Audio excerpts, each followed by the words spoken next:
Hello, everyone. Welcome to CBA's At the Bar, a podcast where young and youngish lawyers have unscripted conversations with our guests about legal news, topics, stories, and whatever else strikes our fancy. I'm John Amarilio of Taft, Stettinius, and Hollister, and joining me as my co-host today is my friend Trish Rich of Holland and Knight. Hi, Trish. Hi, John. How are you? I'm well. So before we begin, I think it's important to congratulate you. Go on. You're recently married. That's true. I finally suckered some poor fool into marrying me. Married in Hawaii, right? That's true. That happened. I was not invited. You were invited. Stop it. I invited you to my wedding. I was there. And you didn't invite me to yours? Well, to be fair, my wedding was 3 weeks later, and you were very busy. I was back from my honeymoon. Okay. Well, I will tell you, we tried very hard to elope, and that did not work out as well as we planned. So had we known people would want to come, we would have done something slightly more convenient. That's perfectly okay. I think of Hawaii as like the Caribbean for people who want a Walmart available on their vacation. Yeah, we're definitely Walmart people. Yeah. Okay. Anyway, joining us as our guest on the pod today is Josh Deth, the founder and owner of this fine institution where we are tonight, Revolution Brewing. Josh, welcome to At the Bar. All right, thanks for having me. Thank you for having us. Thank you for having us as your guests here. Thank you for this absolutely delicious beer, which I'm going to be sampling heavily throughout the podcast, by the way. So, Josh, you are the owner of Revolution, which automatically makes you pretty much the coolest person I know. You also have strong connections with, obviously, beer and Michigan, which probably makes you Trish's dream guy, right? This is really awkward since I just got married, but I also am into both beer and Michigan. Yeah. Met my wife in Michigan. She's actually from Michigan, but yeah. Yeah. So, Josh, let's talk about where you're from, what your path was here. You know, Trish probably wants to know, quote unquote, what your situation is, despite the fact that she was just married. Hey, you always got to be looking. Happily married for 20 years. Happily married 20 years, right? Congratulations. Prince, 1999 plus 20. It's a new year, and so I was a little thrown off there, but yeah, that's how you remember it. Wait, were you just prepping for Y2K? Is that what? We had to get married really fast before Y2K happened, and the whole world fell apart. Yeah. So let's see. Here's a fun story that no one really picks up. When I was a baby, I was born in Miami. When I was a baby, I moved and lived in Belgium for a year in Leuven, and it's today the town where AB InBev, the largest global brewer in the world, is headquartered, who bought Budweiser and that other little brewery here in our town a long time ago. And and so I grew up in a dresser drawer. Supposedly I slept in the dresser, and I have some pictures of myself with Belgian bottles of beer when I was 1 year old. So I credit that, and then got my life straight. Didn't drink any beer in high school, because that would be illegal, and we have a bunch of lawyers here, so I'm trying to be conscious of that.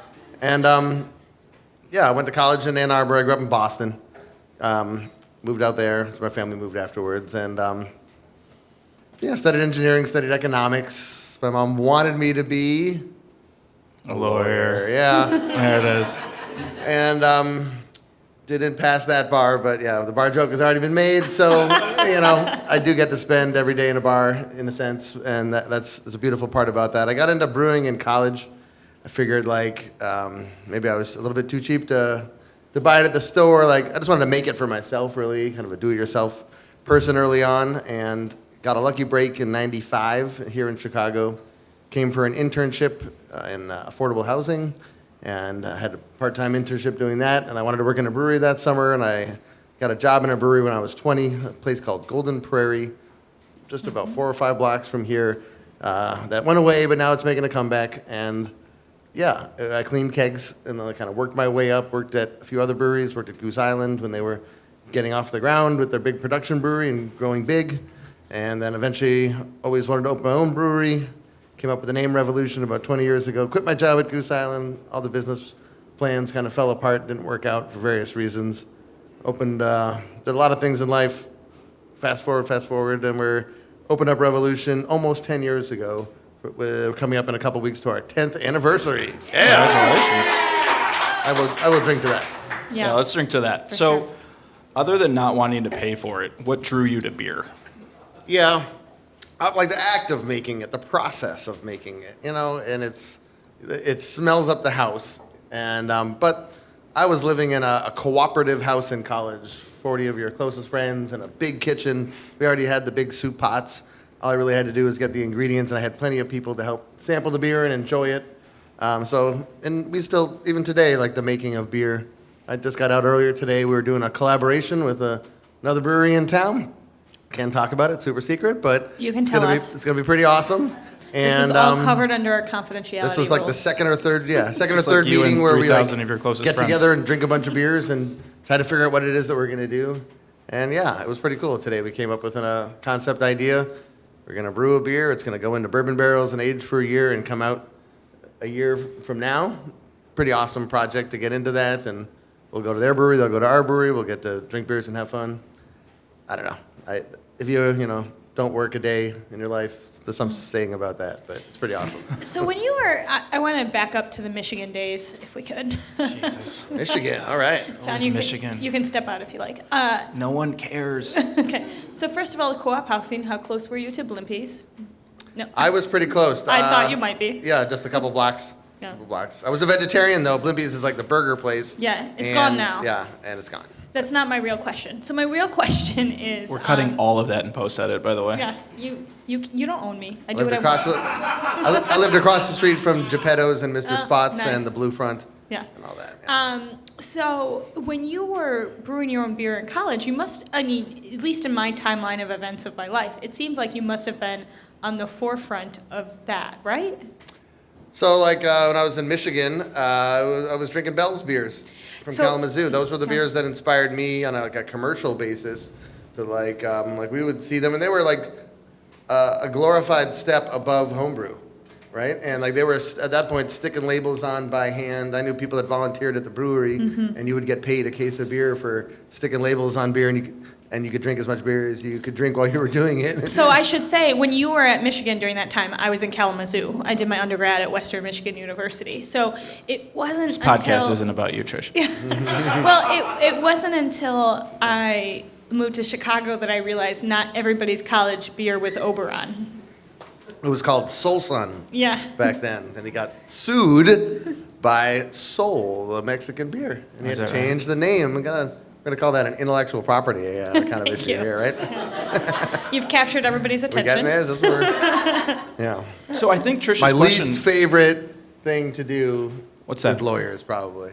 Sue people? Intellectual property. Oh, it's like the worst. I have to like call other breweries up and be like, "Yeah, I noticed like you're making a beer. Didn't you like Google that thing, man?"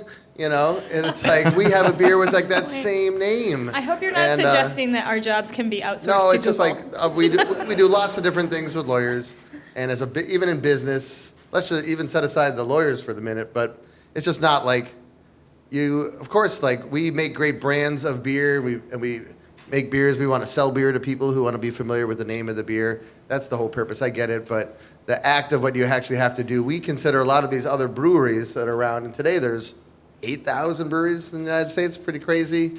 Please don't open any breweries. Become a lawyer.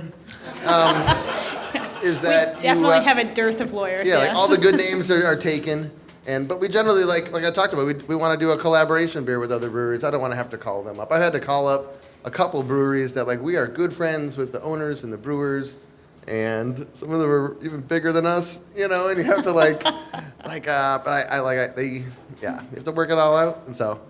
Yeah. Lawyers. So let's talk about kind of the undercurrent of the conversation you guys were just having, which is the explosion of craft brews in the United States over the last 20 years. I remember when I was in college, apparently I wasn't lucky enough to go to college in Michigan, like an exotic Sorry. beer in D.C. was Blue Moon. You know, that was Sam Adams. That was cool, you know, because it wasn't Budweiser and it wasn't Miller Lite. And now I go to Binny's, local liquor store, and there's a crisis of choice that takes me half an hour just to find, I don't know, a six-pack. Can you walk us through that history a little bit? Sure, and you were talking about how we're on like the cutting edge of things. So certainly, as a 20-year-old, getting into beer and working in a brewery was pretty cool. I didn't have a lot of other friends at that age who were working in breweries, and it's like, but there wasn't like a brewery program in college either, and so it wasn't like something I had prepared to do with my life. My wife had a business degree, and like the idea of opening a business, anybody can open a business, and it's the American dream and all that. And Yeah, but it just, there was a point where you realize, like, I can do that too. I was working at Goose Island, and that was very inspired by the Hall family, Greg Hall and John Hall's father, son, but really opened by the father, and then the son kind of grew into the business, grew up in the business. And, it was very inspiring to see what they had done. This is obviously, I worked at Goose Island before they sold out, but it was a pretty awesome place to work. Even like now, they make a lot of different beers, and they were really exploring a lot of the styles. You get into culture. They were just starting to, for example, to get into Belgian beers, which Goose Island is kind of known for. They make a bunch of them. Back when I worked there in the late '90s, were never really making any Belgian beers. They were really strong in English ales and stouts and porters and some German styles of beer. But what's behind like this renaissance in beer, this explosion in microbrews and craft beers over the last 20 years? I think it's me. Oh, okay. You're Just like my consumption. Yeah. All right. Well. What's behind it? I don't know. Obviously, it's like, in the 60s and 70s, there really wasn't a whole lot of choice. You talk about the overwhelming choice now. It, of course, is like a reaction to the lack of choice that existed. We were the laughing stock of the world for our beers in the mid-20th century. And then people like Sierra Nevada, we're turning 10. I saw the other day Sierra Nevada is turning 40. Oh, no. Like this week. And that's crazy. Same. Sierra Nevada. They're a huge inspirational. Yeah. But like, that's a huge inspiration. That was like a similar story where somebody started brewing beer in their garage and built it up from there. Today I was driving out, had lunch with someone I work with, and we passed by an old junkyard it's in Bucktown. Imagine the idea of junkyards in Bucktown. But there used to be junkyards in Bucktown.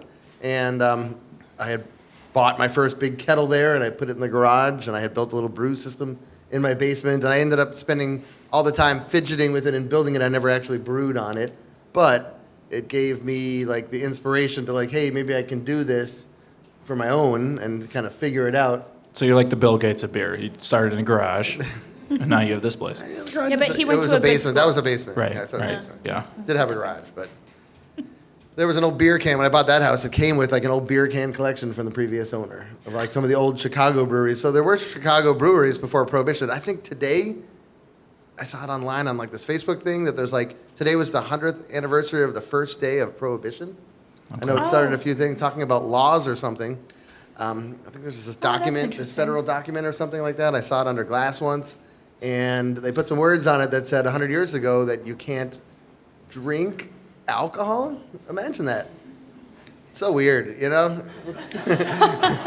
It's just the fact that what we're sitting up here laughing and talking about, and it's like a major cultural thing in our country. And of course, it has been people have been making beer for a long time and wine and everything else, but that it was illegal, that we outlawed it as a people, as states, as whoever. And today it's a free market to open a brewery. The barriers to entry are pretty low.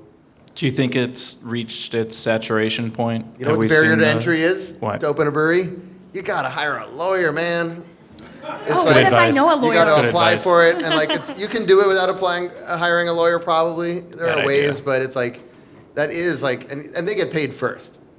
You guys have that thing figured out. We have tried very hard to make that happen. Yeah, like the architects in a building project, they get paid after the lawyers, and then the general contractors never get paid. And even early on, I think I tried to open Revolution Brewing myself and fill out forms, and it failed early on. We did seek like legal advice and benefited from good lawyering early on, and we were passed from one lawyer to another. It was like, how are you raising money for this brewery? It's like, well, I was gonna like get some friends, and I was like, you need to talk to this kind of a lawyer. I was like, okay. So how did you come up with the name Revolution? I like how every time I bring up lawyers, like you change the subject to someone else. It's great. Yeah. I mean, we can continue to That's talk cool, about that's how cool. great lawyers No, are. it's like, I'm all in on that. And how necessary we are to hire. I think that's How really everybody should hire one of us We immediately. have no choice. We have no choice. It's my best friend Michael came up with it. He's an investor in Revolution Oh, today. I was gonna say, yikes. Old Don't homebrew say that. Partner. No. He's like my best friend, and you drink beer. The best beer names and the best names of breweries come after a few beers at the bar generally, and Wait, it's the an podcast or the actual evocative bar? name. It kind of like obviously we feel like it's a powerful name. It's a great name for what we're doing today. I try not to like define it a whole a whole lot for everybody. I think it's pretty open-ended type of a name that people can imagine what it means to them. More than we're not trying to prescribe like we are definitely a revolution in beer, but Sure. And your logo, I think, goes sort of your raised fist logo. yeah, this is like a version of our original logo with originally it had a 5-pointed star. My mom thought it was too commie, so we switched to the Chicago star. This was like before the Chicago You're star a business was like owner. You're a capitalist. cool and You're an everywhere, entrepreneur. Yeah. We can talk about that,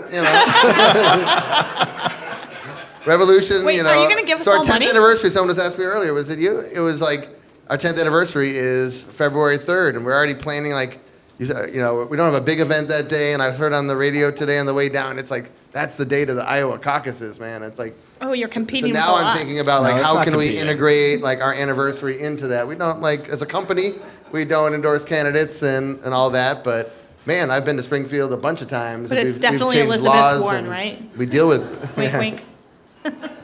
What are you talking about? You know- Your tax bracket's way too high for Elizabeth I Warren. do love Mayor Pete. I just he's so great. All right, we probably shouldn't get into I this. like to say I'm like a socialist with a capitalism problem. You definitely have a capitalism problem as I look around. Yeah. And the other one is I was a socialist before it was cool. Okay. Yeah. Wow. I will buy that bumper sticker. Spoken like a true Logan one of Square our person. first earliest beers, I think it was the fourth or fifth beer we ever made, is Eugene Porter. It's named after Eugene V. Debs, union organizer. We were talking about union organizing earlier, and he organized the Pullman factory, not the Pullman Porters, but Right. that's Randolph. From the but jungle. the factory, and they had the big riot on the south side, and I think he was actually a teetotaler for the record, didn't drink beer, but at the same time, he's an inspirational figure. I learned about him in Michigan. Yeah. There's a little society out there that would take everybody out to the Detroit Tigers baseball game in the summer and celebrate and talk about his life. So I don't know. America's team. Yeah, we like to pull back. That's back when people lived in history Detroit, Trish. and connect it into today and have fun with it. Yeah. Yeah. There we go. Who knew we'd get into some socialism talk here? Okay, so that's a perfect segue Yeah. to a personal bugaboo of mine. Let's talk about the hops arms race that seems to be going on with craft brew. It seems like everyone's just trying to squeeze more and more hops in beers. And as someone who is like slightly allergic to hops, I find that obnoxious. I'm also allergic a little bit to hops. Is that right? Yeah, I found that out just a little while ago. I feel like I'm It's like coming an out. overexposure thing. Coming right? out about it today. No, this is big of you. And Speak the about it. aller- This is safe space. The allergy doctor was like, well, we can like, you can come by every week and we can do like the immunotherapy. We inject you with like a little bit of hops every week. I'm like, I inject myself with hops every day. So, no, What's behind that, though? yeah, hops are like a unique ingredient to beer. I once had a hops and seaweed dish at a Jamaican restaurant on the north of Howard in Rogers Park, but it wasn't very good. And I was a vegetarian for a long time, and like Until that got that, me really yeah. excited as a vegetarian. But they're pretty bitter to just eat. You don't want to just like eat them off the vine, but they're not used in a whole lot else besides beer. But they play a unique role. Beer is barley, hops, water, and yeast are our four primary ingredients, and the barley provides the sugar, which we ferment into alcohol, and the sweetness that we like in beers. And the hops provide the bitterness that balances the sweetness. They also, these days, provide a lot of the flavors of beer, which come from the essential oils of the hops. It's going to keep it simple here on the chemistry, but a lot of new hops have been cultivated in the United States, particularly in the Pacific Northwest. The hops are native to the Midwest, including Michigan. We make a beer. Whoop. And one of my early business partners helped start Hophead Farms outside of Kalamazoo in What? Hickory Corners. They have a good diner there with some pie. And I never would have done That's this basically pod our if I knew it was Michigan going to please podcast. you the this Gilmore much, Car Trish. Museum. It's like around the corner from I know there. exactly where that is. And so out in Pacific Northwest is where they grow most of the hops. Okay. It is a couple hours east of Seattle. It's like an irrigated desert with no bugs. And that's important because the hops are very susceptible to disease in various ways and mold and things like that. The hops are perennials. They come up every year. You can plant them in your garden. They'll grow great here in Chicago. They'll kind of take over a little bit. They're not really colorful. They're green, but they'll grow 30, 40 feet tall. You can string them up to the roof of your house. They're fun to trellis. And again, they provide these great flavors to beer. I'm drinking a hazy beer here, and people have, over the last kind of 5 years or so, figured out new ways to take and use these hops and combine them with the different grains to produce tropical fruit flavors without any fruit being used. It all comes from the hops. And so, Okay, so hops drives the flavor. That's why. yeah, so a lot of these IPA is the big style of beer of recent note in craft beer. It's the majority of what we sell vast majority is IPA or pale ale, like Fifth City Pale Ale. But Anti-Hero IPA is our big seller. Hazy Hero is our new one that's selling a lot. And it's, people like this bitter flavor, and it's part of like, not all craft beers have this, as a feature of them, but man, it's fun. It gives us, we have like 30 or 40 different varieties of hops that are cultivated each year that we can get, and we can go out to the farms. You can meet with the farmers. They say, hey, I've got a fresh variety that we're just growing up this year, and it tastes like coconut. We're like, awesome. And your mind spins about how can I use a hop like that, and but it's also a preservative in the beer. Okay. So a long time ago, that's when hops came into beer. Is like in Germany, the Reinheitsgebot, the purity law, is requires that beers. They didn't even know about yeast back then, but it was like. But you want to be careful when barley you're talking and about hops. Germany and purity. Like that's, I get it. Still Yeah. awkward? sensitive. Is it still awkward? yeah, it's still Still it's awkward? too soon. Okay. If you haven't seen the Rick and Morty episode with the snakes, man, it's a good one on that subject. I recommend it. All right. Pro or con? Yeah, so like hops, they're a member of the Cannabiceae family. They're the closest botanical relative to marijuana. And Okay, wait. Can I interrupt? There we go. I apologize. No, go for it. There's some law stuff going So on about that too. so marijuana, Are we gonna talk recreational about marijuana? I've Hold been on, wondering- just wait, just Sorry. hold on. This is I've a good been waiting question. to I ask- promise. Go. Okay, you want it? No. Well, so. Okay, I'll ask. Anyway, Okay. so recreational marijuana was just legalized Maybe in you've Illinois, heard. where we're sitting. Oh yeah, Do you expect that to affect your business at all? sure. Are you gonna start selling it? No, it's like not a business area that we're looking to get into right now. It's like it's not clear technically today as a federally permitted alcohol manufacturer. Yeah. There's not currently a legal pathway forward for us to put it in our beer. It's a risk to our business if we were to open a Sure. storefront next door. There's a dispensary on the block down the street. On opening day, the line came all the way down here, and you know Did what we anybody did? stop in? It's closed now, so The staff no is one over there. leave. They're gonna laugh at me, but you know what we did? We made a stoner menu. We had a chimichanga with flaming hot Dorito dust on the top, and it was like one of our busiest days in a long time. Right? It was cranking. We just decided to have fun with it, and that's a lot of things in the world happen and will change your business, and this is one of them that's obviously out of our control, and you just try to adjust and change with it the best you can. I think you can look at the Colorado experience. There's been studies. Some people in the beer and the alcohol world are like genuinely concerned and worried about like share of I don't know. Intoxicant. Yeah. Share of intoxicant. I That's am not a good not word. leaving you. I like to say marijuana. share of liver, but it's no longer share of liver. It's like share of good times, really. And people have options for good times, and it's January. Thanks everybody coming to a brewery and not observing Dry-Nuary, right? That guy right It's there okay. is. Yeah. Yeah, I it's tried okay. that 3 years ago. Who's Never doing again. Dry-Nuary? Come on, raise your hands. Only one? All right. Shame. There's like Please- 3 or 4 please people leave. at the brewery doing it. Judgment. It's cool. I don't think at the brewery I'm allowed to have an HR policy that says you may not do Dry-Nuary. It's just part of the world, and it's changing, and you adjust to it. We already have a rule, it's like you can't come to work drunk, you can't come to work stoned. Someone's Wait, like, do we need a new HR policy? I'm like, we already have one, And can't. guess what? All the employees already smoke weed. Right? So great. Sorry, Mom, but it's illegal here, Mom. I didn't become a lawyer. I'm sorry, but Is your mom going to listen to this? Should I apologize it's to her past their bedtime, I too? think, but you never know. All right, and with that awkward question, it's probably a good time for us to take our first break. Perfect. Thank you.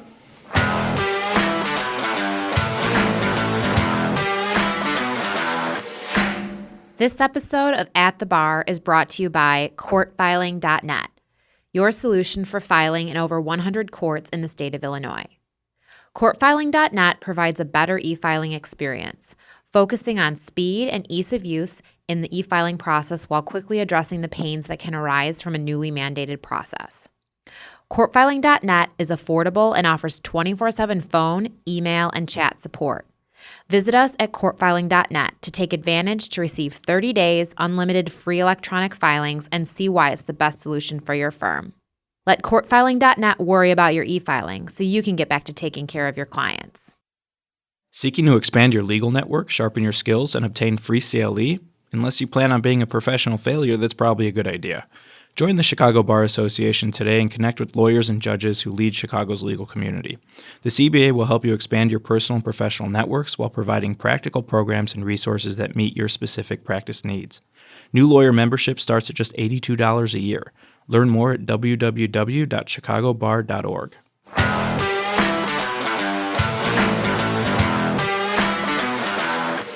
And we're back. So, Josh, I was looking at your menu and realizing how little I know about beer. We have India Pale Ale, White Ale, Red Ale, Black Ale, Golden Ale, Imperial Ale, Porter, Stout, Rye Stout, Milk Stout, Pilsner, Imperial Stout, Red. For a ignoramus like me when it comes to beer, what's the difference between all of these styles? Like, let's start with an education because, I'm a whiskey and wine guy. I'm going to admit that. Yeah, no, because I just sense from our prior conversation that, again, this is a safe space. It's not that safe. It's not that safe? Yeah, you're judging me so hard right now. Oh, very much so. Okay, but you've got ales, porter, stout, Sure. Pilsner. Talk to me about the differences. Well, you use the word style. There's styles. Like in wine, you have varietals, right? We talked about that a bit previously about the different varieties of hops, and it's like different DNA is affecting flavor that way. In beer, we have style because we're blending a bunch of ingredients together, and a lot of the styles come from places. You mentioned a bunch of colors, like wit means white and red and black and golden. So some of these styles are, reference back to the color of the beer that people see. Way back in the day, all beer was dark because the malt that we used was kilned over like a coal fire or a wood fire before they used gas kilns. And back in the day, people drank their beer in a ceramic mug, so it really didn't matter what color your beer was. But And it picked that color up from the charcoal? Yeah, a little bit. It was a different, I'm talking like way back in the day here, but, and then eventually the beer glass came around. People cared about the way their beer looked, the head on their beer, the flavor of their beer, and then different cultures and different places developed different beers. And, India Pale Ale, we'll tell the story of the ships for a minute, and it's like in England they made bitter, and they made pale ales, and porters and stouts. These are all English styles. And then they started sending boats to the East Indies to rape and pillage, essentially, right? And so you're anti-colonialism, anti-imperialism. We established that earlier. Hard stance. And Yeah. so how do you, you want all the silks and the spices, and how do you get people to go on that fairly dangerous long journey in the ship? Is you put some beer on the ship for them to drink on the way over, or you Shanghai them and they wake up on a ship. And the beer... I could see myself getting caught up in that pretty easily. No, that was actually a thing. They would clear out prisons. But all seriousness, the beer had to last the journey. And good old regular beer, they were just getting into bottled beer. Beer was mostly at the beginning a thing you made it first at home, and then you would drink at the local pub on tap, and then eventually in bottles. Cans came much later. And they had to make the India Pale Ale stronger so it would last the journey, so higher in alcohol and more hop bitterness to help preserve the beer. We talked about that earlier. Right. And so... fun fact, ready? The Dutch East India Company was pretty much acknowledged as the first, everybody? Corporation. Yeah. So wow. they were you guys. telling the government, so disappointed. We're not gonna, hey government, you want us to be colonists and go get the silks and spices? This is a dangerous business. We keep losing every third ship here, I'm sure it was all just about the dollars. And so they said, great. We will give you limited liability. Don't worry about it. No one will sue you. Just go ahead and do your business. And there you go. That's and then the British or English East India Company, this is where this idea came up that you can have a concept of someone who's not a person but can be treated like a person in the law, so forth and so forth. But, it's all about beer, everybody, right? So about beer, I noticed. So when we first came up here, you were drinking something out of a different beer out of a fancier glass, and you have now switched to a secondary beer. I'm drinking a Fifth City right now. I know we Okay, have some Fifth beer City. samples. If you want to talk Okay. about Fifth City, Well, what was the first beer you came up with? I was drinking Legal Hero. That was the special beer we made that came out on January 1st. It related to the earlier conversation we were having. In recognition of the fact that all lawyers are heroes. Yeah. I can't That's tell good, if this is that's a good. drinking game because he just took a drink. So is this a drinking game? All lawyers are amazing. Drink. I'm not getting in the Okay. drinking contest with Josh. And then which one are you drinking? Fifth I'm drinking City Fifth now? City right now. Okay. People have samples of beer? Is that what I heard? I'm told. Is there some kind of program around these? Or do we All right, just, so yeah, let's do we go just there. drink them? Or? Fifth City. So we've been passing some beers around. Fifth Okay. City's the first one. Tell us about this beer. Fifth City. I actually had lunch, some tacos today at Big Star in Wicker Park. Yay! And this Did beer, you have the walking taco? That's my favorite. I didn't, but Okay. But rock and roll for the walking taco. I had a Panza, a Pastor, and a Pescado. I love Big Stick with Star. the peas, and you're good to go there. And this is a collaboration beer we made with Big Star, and it's still on tap at Big Star, Fifth City Pale Ale. And it was, man, it must be 5-6 years ago that we made this beer for the first time with them. And our brewmaster, Jim Seebeck, came up with a recipe for a beer that, a nice sessionable pale ale. We were selling our Anti-Hero IPA already back then. We wanted to do something that was a little lower in alcohol, more sessionable. It actually has lower bitterness than an IPA, but it actually uses more hops for aroma, more dry hops. And it has a really nice kind of grapefruity citrus flavor from a combination of American hops. And we did it with Big Star, and then it grew from there. And we eventually put it in cans, and it's Revolution's Big Pale Ale. It's great. I'm a big fan of this. It's not my favorite Revolution beer. And what is your favorite? Well, I'll tell you in a minute, but I am going to ask you. So much suspense. I know. Who's asking the questions here? Well, you know, I feel bad asking this, but I'm going in because I always do. This has to be the worst question you always get. Oh, you already asked what does the name Revolution mean? Oh no, this is going to be worse. What's my favorite beer? Well, Okay. Yeah, exactly. Yeah, I'm not gonna answer that one. Of your beers, which is your I favorite? ordered this at the bar of my own volition today, in addition to the sample that was put out. Wait, you have several beers in front of you. No, but Fifth City is a go-to kind of beer for me. And this is just like a, when in doubt, go for a Fifth City or a Rev Pills. Okay. That's another beer in what we're calling now our City series of beers. And these, again, are sessionable beers, 5.5% ABV. Beers that you could have a couple of or after a long, hard day. Couple 10, yep. Yeah, a couple 2-3. And, you know, the Rev Pills is a German-style beer. It's a lager beer. But it also has a nice aromatic hop quality from a different set of hops. And so sometimes you want to go to, Fifth City. Sometimes you want to go to Rev Pills. And those are my two go-to kind of that are on all the time, that are year-round. We make a lot of seasonal special beers as well. I have a follow-up question. Go for it. Revolution doesn't exist. Your favorite Chicago beer, including Lagunitas. Ooh. Yeah. Because we're going to pretend for this story problem. Sure. That's a good one. There are lots of good beers out there. Oh, I'm sorry. like a- you love all your children? Is that I what you... mean, Natty Light. That's my right? answer to your other Something- question. Yeah. Natty Light. Not a Chicago And beer. I also, and I know you've talked a lot about Goose Island, and I haven't. Go ahead, change the really, subject. Wait, Yeah. well, no, come on. I think You we have had to him on the spot. Why are you I letting him know. off? I think I have to exclude Goose Island. Because they got bought up? Okay, a little bit. You don't have to exclude anything. It's just a beer. Yeah. You can talk about a brewery and who owns the brewery, and that matters. And I encourage everyone to support your locally owned independent breweries. But separate the art from anybody the can, artist. can make beers. Okay, so including Lagunitas, not including Revolution, favorite Chicago beer, go. There are so many. Do you know that they're within like a mile or so of here? There are 10 breweries in planning, or like open or in planning right now. It's one of the highest like densities of breweries in this Logan Square area. Woo! Wow. All right. There are so many of them. Like, obviously, like for me, the Three Floyds beers, which are Northwest Indiana, which I consider local in a different, Yeah, a I'll give it to you. geographically extension. I call them Chicago, and half of the people that work there live in Chicago. They call and themselves That's where they Chicago. sell most of their beer, and so they make great beers. And then and Half Acre Yeah. You know, that may have been the brewery that we met with earlier today to talk about doing a collaboration. Ooh, secrets. And Wait, we are all bound by confidentiality okay. Takes, here. people. I'm not saying anything. You heard like it here that. first. Damn it! I've had too many beers. Yeah.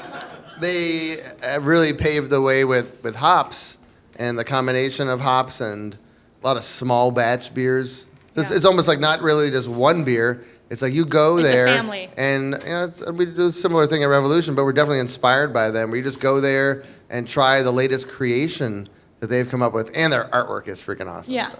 Yeah, I'm a big fan of Half Acre. They're in my neighborhood. And they're our generation brewery. There's all these young upstarts, and we'll see. I just there's too many beers. Can't even taste them all. You try as hard as you can, right? We all try hard. So what's the second beer that we have up here? A Little Crazy. Tell us about that. Cool. We're sitting in the Revolution Brew Pub today for those on the internets and all that. And this is where we started almost 10 years ago. And then we have a big brewery on Kedzie in Avondale Pride, baby, up on Some Kedzie of our and audience Belmont. actually accidentally went there first, so they're Yeah. familiar with it. It happens like every day. So the neat thing about A Little Crazy is it's made today at the big brewery. It's our winter seasonal, or kind of winter into spring, New Year's seasonal. But it was created here at the brew pub a long time ago. On the can is one of our brewers and one of my great friends, Maddie Kemp, who started out as a bartender here at Revolution when we first opened. He actually worked with me at the Handlebar, my old restaurant, before that, and he also was my assistant brewer at Goose Island when I was working at the Clybourne Brew Pub.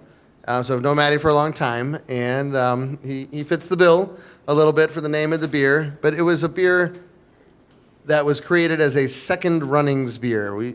Today we're well known for a beer called Straitjacket. It's a barrel-aged barley wine. Sounds crazy. Yeah, it's really strong beer. We see some barrels, whiskey barrels. You said you like whiskey. So it's a bourbon barrel-aged barley wine, a strong, sweet beer, like 12, 13, 14%.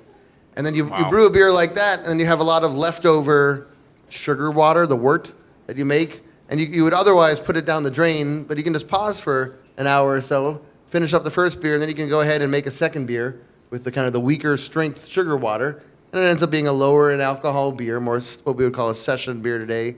And we were making Straitjacket, I think for the second time, not the first time that we made it, but this is back in like 2011 or so. And we were like, let's make a small beer, a second runnings beer.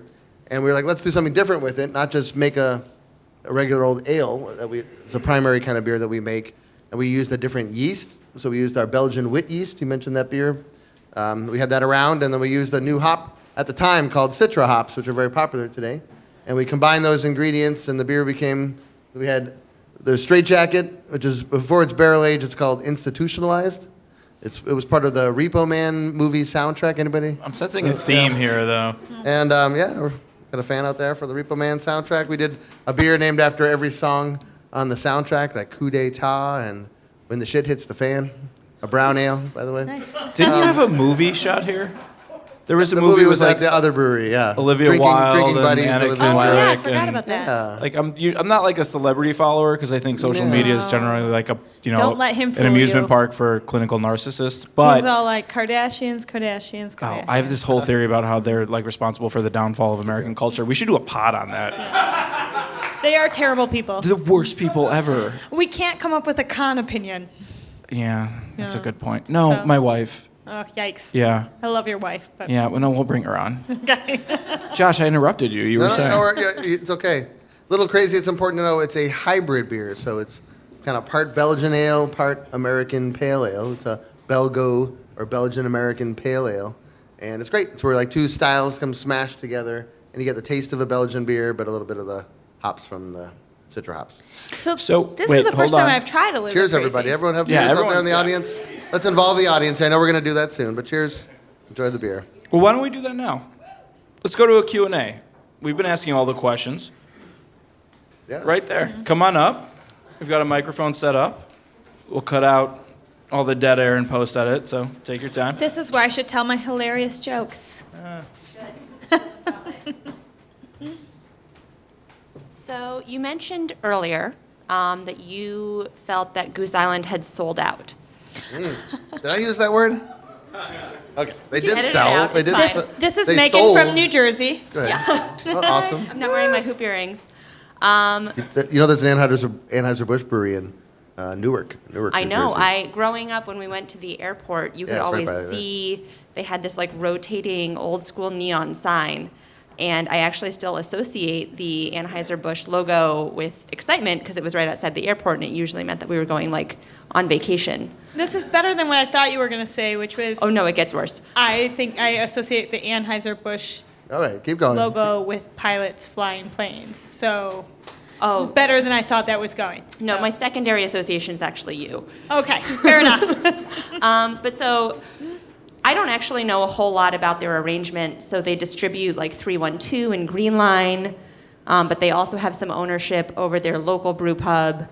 Do you know, can you provide some information about that arrangement? And then do you ever foresee Revolution having something not similar, but that something that also allows you the opportunity to provide, for example, the state of New Jersey with the opportunity to purchase your beer commercially? So are you going to sell out? Everything's legal in Jersey. I think is the question. First off, it's important to note that our beer is available in the fine state, the garden state of New Jersey. Yeah. It's not like a big seller out there. We would like it to be a little bit bigger. You can Yingling. get Revolution today in 9 states, including New York City metro area, and then we added on Jersey because it kind of goes well with that. We've got a great beer distributor out there, and where can you get it? It's hard to find. Jersey has lots of independent liquor stores. It's a cool feature of the liquor laws in Jersey. Dude, is you are that stalling. This was not the question. I'll get to your question. No, but I'm very interested. No, in here's this. we're Go talking ahead. about No one laws cares for a about minute. New Jersey's liquor laws. In Jersey, you No one can't cares about New own a Jersey. lot of liquor stores. You have to have, you're only allowed to own 1 or 2 liquor stores. So they don't have chain liquor stores, Binny's, even the grocery store like a Jewel or a Mariano's. You can only have like Total Wine. There's like a couple Total Wines like our Binny's that they have out there. Wegman grocery stores, there's a couple of them. But if you want alcohol in Jersey to go, you have to go to an independent packaged liquor store. And that's a feature of that state. Every state is different. A Okay. feature or a And- bug? Yeah, there you go. There's a quick thing on Jersey for a minute. We have a lovely woman named Brittany. Shout out to Brittany if she ever hears this, who's our salesperson out in New York and New Jersey, and she does a great job. So the long and short story, I worked at Goose Island for 3 years, and I talked about them earlier, and obviously it's an influence on my career and Revolution, of course, too. It inspired me. I never really expected to compete necessarily in a big way. That wasn't the goal. Just wanted to open my own brewery. I thought it would be kind of a small brewery at the beginning. And yeah, they have sold their entire company to Anheuser-Busch InBev. It's wholly owned by them. They did it in a couple chunks along the way. And, there's a book written by Josh Noel from the Chicago Tribune, Barrel-Aged Beer and Selling Out or something like that you can read. And I've been on here and done a panel with him. And we try not to comment a lot on other businesses. It's a good practice, right? Advise your clients not to publicly talk on podcasts about their No, competitors. it's perfectly okay as long as you begin every sentence with, in my opinion. Yeah, it's true. Then you're Good. safe. Today, In my opinion, they sold out because fill in the blank. Today, Revolution sells more beer in the state of Illinois than Goose Island Boom. does. Revolution is I can't also the number possibly- 1 independent brewery in Illinois, right? Actually, it's funny that you mentioned that. There's lots of ways to, number 1 independent. And now we're actually selling more craft beer than any other brewery. We just passed a couple big other nationally owned brands that wow. people consider craft, some of which have been mentioned on the stage before that you might have mentioned. But, it is competitive. There are competitor in the marketplace today. And we are an independently owned craft beer company. And I'm not, by the way, the only owner of Revolution. I mentioned my friend Michael and Nunzio, who opened the Hop Wait. Farm, and a bunch of investors. I am the managing member of a manager-managed LLC. Yeah, we all know what Yeah. that means. Yeah, thank you. And there are a lot of people early on put their money into Revolution to help make it what it is today. And I value our independence highly, and we all do at Revolution. And I didn't open this business to sell it. That was never an objective from the beginning. And I think it's important that you set your business up well from the beginning. You have to contemplate not your exit strategy, but you have to contemplate the future when you open up a business. A business like sucks your life. It sucks up your family's life and your friends and everything else. There are negatives. There's lots of positives. I've talked about just enjoying what you do, and but if you set it up right, and then it's like the business is good. We don't have to sell. You try to. Right now, we're coming up on 10 years. We're starting to pay off loans. We're moving towards like financial security as like a company. We had like 12 banks who all said no and never give us a loan in the first place, and now they knock on the door and ask for to be our banker. That's gotta feel good. Yeah. All right. Is it any of the actual same bankers? Because I'm really imagining that Julia Roberts. No, the bankers all changed. Big mistake. They go work at a different bank. Mistake. It's not like- Big yeah. mistake. Yeah. All right. So other questions? Pretty Woman all over again. Right there. So you've alluded to some of the competition you've talked about on the pod, and also some of the different ingredients. But I guess my question is a hybrid of that.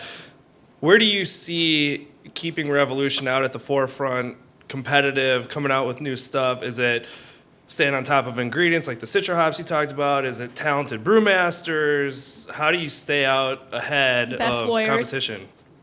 Best lawyers. All of the above. It's like there's not one thing. There's all those things. Like you got it. You answered your own question. It's like you have to be innovating. The last panel I was sitting up here on was about like flavor trends in the new year and what's coming up. And you have to okay, let's raise our hands. Let's be interactive. Who has had a hard seltzer in the last month? Raise your hand. All right, more people than are doing January, for the record. And that is that's the major trend in the alcohol world right now, and in beer. And it for the most part, it doesn't tend to take away from like anti-hero business, our craft beer business. It's taken away from light beers, taken away from wine and spirit occasions, and but it's pretty major, right? And Mike's Hard Lemonade is based in Chicago, and that's who owns White Claw. And they're about, White Claw? and they don't What's that? own any facilities. They're about to build. They are building some massive facilities. One in the great Garden State of. New Jersey. Yeah, I hear it's opening in April, and okay, I'm not going to say the next thing. Okay, but Everything's it's a legal in major Jersey. influence, and so innovating flavors, innovating beers, all the styles that you were talking about, John. Right? Yeah. We're always like we look at the numbers and see like what's selling. We just finished up another year here at the pub. The best-selling beer year-round was our Cross of Gold, like our easy drinking beer. It's my dad's favorite beer. We just refreshed the packaging on that beer.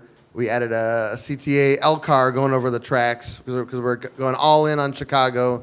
We're put on the can and on the box of the beer, proudly brewed only in Chicago. Because some of our competitors, they brew their beers not at the New Jersey bud plant, by the way. They brew their beers at other bud plants. Right? But it's the truth, and it's like it's out there, and it hurts a little bit, but people should know where their food comes from, where their beer comes from, where the apple is grown. You got to put on the apple like where it's grown, right?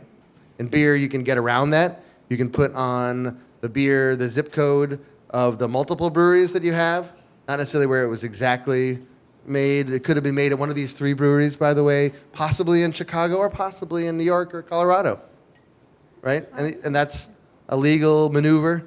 Or labeling requirements are a big part of beer. In addition to the IP, there's like what goes into a recipe, being truthful about what goes into your beer. And so that kind of innovation piece where we're always looking at new flavors. We're reinventing some of our beers. Now you get to be mature. It's a 10-year-old brewery. You got to think about, hey, man, we were brewing that beer 10 years ago. Does it need to stay the same? Some beers do. And then some beers need to change with the times. Right now, better for you and healthier, like implications of beer. It's illegal to make a health statement on an alcoholic beer, wine, or liquor package. Lawyers. Yeah. What do you need us to lobby for? Just tell us. Well, Everything? of all the things I want you to lobby for, it's okay, and it's like we have a good business. So you're We make- anti-colonialism, anti-imperialism, anti-capitalism, anti-lying. This is your platform. That's what I'm getting. But pro-beer. If the lying benefits me, come on. Well, I find if you just laugh at John's jokes, it'll, Yeah, I know. it's we get along great. So we have time for one more question. Truth in advertising. I Sure. think. Jack, come on up. Is Anheuser-Busch going to listen to this thing, or? I'm sending it right to him. No, your mom is totally gonna listen. Yeah. All right, I got one. This is it's a two-parter. A room full of lawyers, and I think we can all agree when you're drinking beer, there's no exemptions for any laws or regulations that apply. But why are there no laws when you're drinking claws? And second part, when are you guys going to get in the seltzer business? Yeah, it's a related question. Yesterday or the day before, I walked out of the front of the brewery, and by the bike racks was a Black Cherry White Claw. And it was just like, I am in favor of lowering the drinking age. I'm in favor of drinking in public. These are like, people ask me, especially with marijuana legalized now, what's next, right? What are the things that can change? You know, and there's obviously like other things that could be legalized. But we got to think about the constraints in your life and what is legal for all of us to do.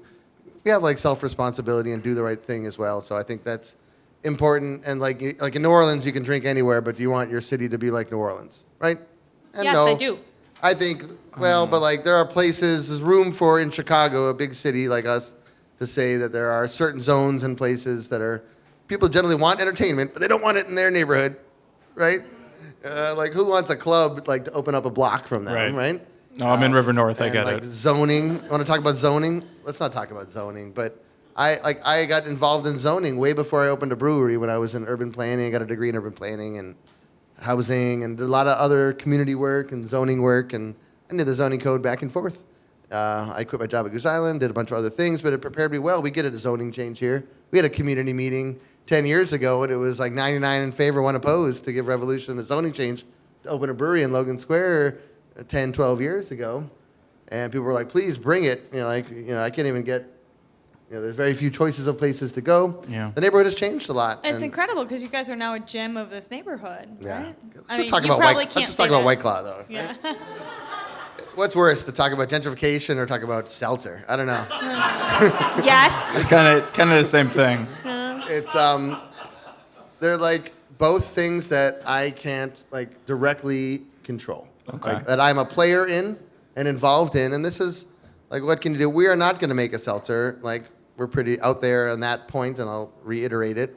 We have some projects in mind that are like closer towards that we still consider a beer. Seltzer is beer masquerading not as beer. It's taxed as beer. That's what makes seltzer interesting versus like a wine cooler that's actually made with fermented fruit. Then it's taxed as wine. And so, or like those little Jack Daniel's cocktails that I used to drink in high school. Yeah. Those are, if it's liquor and it's Wait, I thought distilled, you then it's didn't taxed drink as liquor. in high school. I mean, your Oh, I didn't story's drink- changing. I didn't drink in high school. Yeah.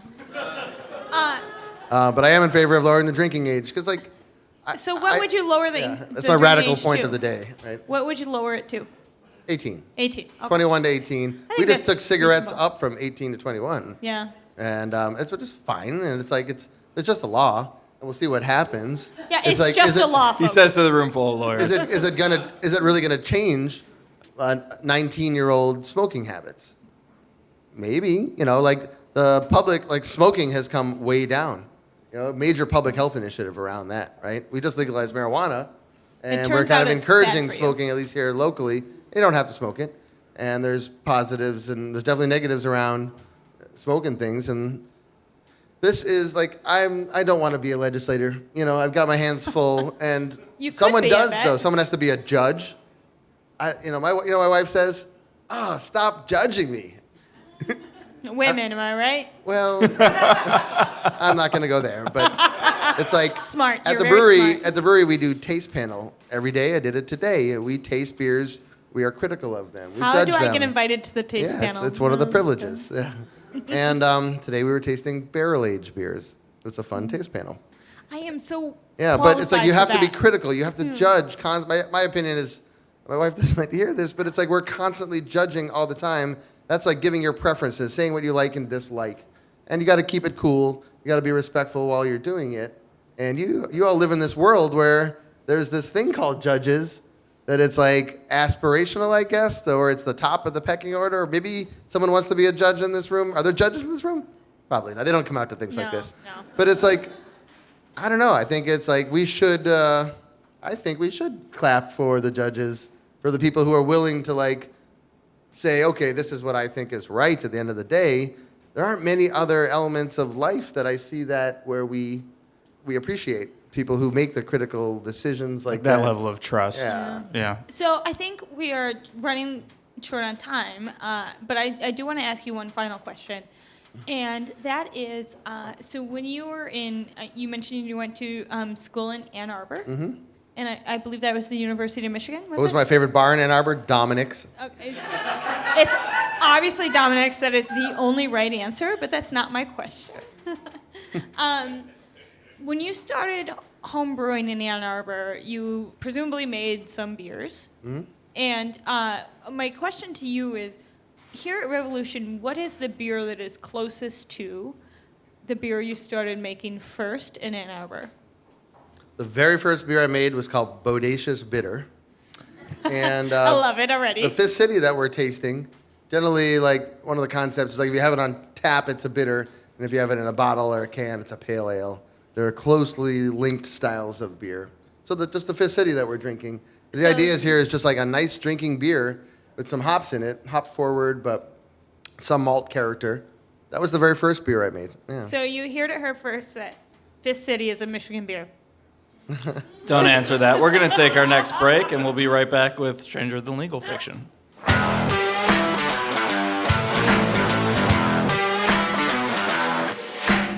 Need a lawyer? Steve? I do. You look like you need a lawyer. The Chicago Bar Association Lawyer Referral Service has been making referrals for over 70 years to attorneys who have been thoroughly screened for experience in over 40 different areas of the law. Call 312-554-2001 or visit us online at www.chicagobar.org/LRS. Getting legal malpractice insurance doesn't have to be complicated. Let CBA Insurance Agency do the heavy lifting for you. We shop to the top carriers to find the best rates. Get a free quote by visiting cbainsurance.org.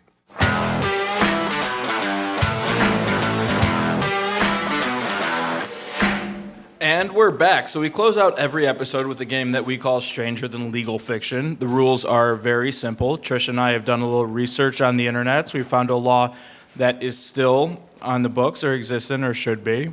It really shouldn't be. And then we've made another one up completely, and we're going to poll each other and Josh to see if we can distinguish strange legal fact from fiction. Everyone ready to play? Yeah. All right, so we're going to involve the audience, since we have an audience this time. So we're going to poll each other, Josh, and then the audience, based on noise, I suppose. All right, Trish, you want to lead us off? Sure.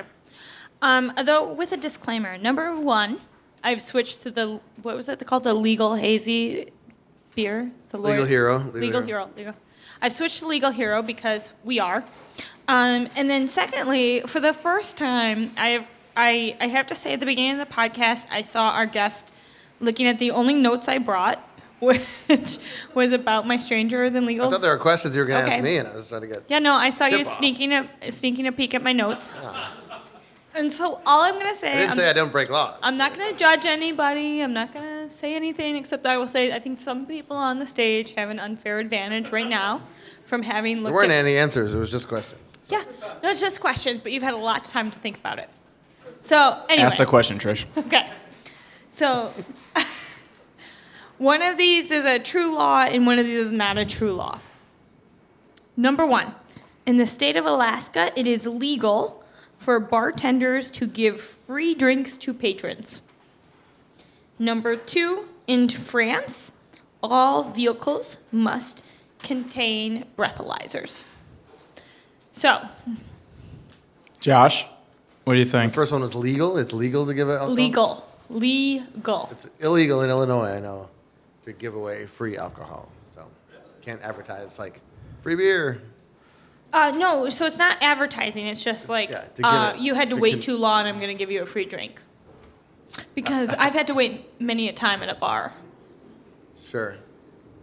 I don't know. I guess I'll go with number one. Number one is a real law. It's legal in Alaska. Okay, John?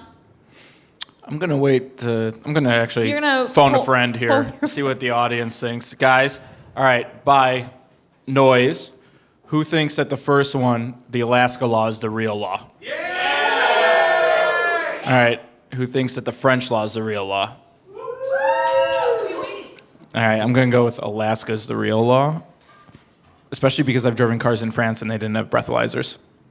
Okay, so I'm going to give a shout out to my very good friend in the audience, Megan, who I went to France with earlier this year, who bought us a travel breathalyzer for us to have in our car so we would be complying with French law. Get out of here. Yeah. Is that new? So it's not new. It was enacted in 2012. So in France, you're supposed to have a travel breathalyzer in your car at all times. And it's actually going out. It's been so unpopular and so poorly enforced that it is going out of law. Largely, there's a bill right now that's been approved that if it's enacted, it will be removed from the law in October of this year. Alaska is one of the few states where it is illegal for bartenders to give people free drinks, no matter how pretty they are, is my burden in life, or how long they've waited for a drink. Well, there you go. Yeah. All right. So, Round 2. You ready, Josh? I'm ready. All right. Option 1. In Rhode Island, it is illegal for a bartender or other server to mix beer with any spirit in the same drink, although they may be simultaneously served in separate glasses to the same customer. That's option number 1. No mixing. Yeah, go ahead. I like that one. I think it's All right. Option number 2. sounds like a dumb law someone would think. In Utah, it is illegal to visibly mix or pour drinks, which must be mixed or poured behind number an 2, opaque yeah, like a barrier. yeah, curtain. it's number 2. What do they It's call it? The obviously something number 2. curtain? There's a name for it. Wait, in Utah, there's an alcohol law? Yeah, that's it. That's the real law, Trish? Yep. Josh, what do you think? It's number 2, man. Number 2 is the real law. Oh yeah. Oh, There's he's nailing us down. we talked about it in This the is office. the expertise coming in. Seriously, okay. we talked about it in the office today. The something curtain. I forget what it is. Like if you can have a bar, you can have a drink, a cocktail, but they cannot make the cocktail in front of you. A lot of these states are just switching out of like low ABV beer only. Colorado, we were looking at the data today for the year because the year-end data is in. I'm a data geek. Sorry. And Colorado and grocery stores never could sell more than like 3.2 beer. And beer sales in Colorado grocery stores were up 883%. You're welcome. In calendar year 2019. It was just me. All right. changed the law. That expertise aside, let's see what the audience thinks. All right. Who thinks the Utah law is real? Woo! All right. Who thinks the Rhode Island law is real? All right. It's the Utah law. Yeah. Per Josh's expertise and Trisha's prejudices against Mormons, the law was intended to keep children from seeing alcohol, essentially. Although it was recently, I cheated on this one. It was recently repealed. You are such a cheater. You always do this. Yeah, well, I learned that move from you. No, that's And not that, very unfortunately, is our show for today. I want to thank our guest, Josh Deth of Revolution Brewing. Thank you. Not only for coming on the pod, but teaching us about beer and sharing his beer, which was delicious, with us, but for hosting us at his brew pub. For anyone who hasn't been, you really should get on that. The brew pub's at 2323 North Milwaukee, and the brewery and tap room's at 3340 North Kedzie. They're both fantastic, and if you're feeling a little FOMO, you should. I think that's the appropriate reaction. You're definitely missing out for not being here. I question your life choices. I also want to thank my co-hosts, Trish Rich, our executive producer, Jen Byrne, Ricardo Islas on sound, and everyone at the Legal Talk Network. Remember, you can follow us and send us your comments, questions, episode ideas, or just troll us on Facebook, Instagram, or Twitter at CBA at the Bar, all one word. Please also rate us and leave us your feedback on Apple Podcasts, Google Play, Stitcher, Spotify, or wherever you download your podcasts. It helps us get the word out. Until next time, for everyone here at the CBA and Revolution Brewing, thank you for joining us, and we'll see you soon at the bar.